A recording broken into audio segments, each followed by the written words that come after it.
May mga kumakalat na basu-basura yung niluluto, pero hindi pa yon ang sakto. Dapat may tubig yon.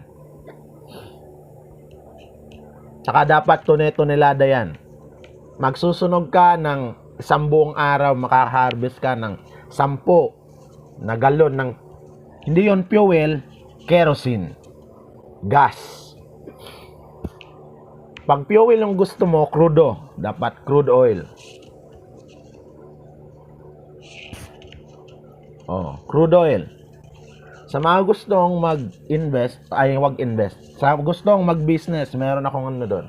Lupa ako, bilhin mo na nang maging milyonero ako. O kaya naman, mag-business tayo, dalawa. Ako nang bahala sa resource mo.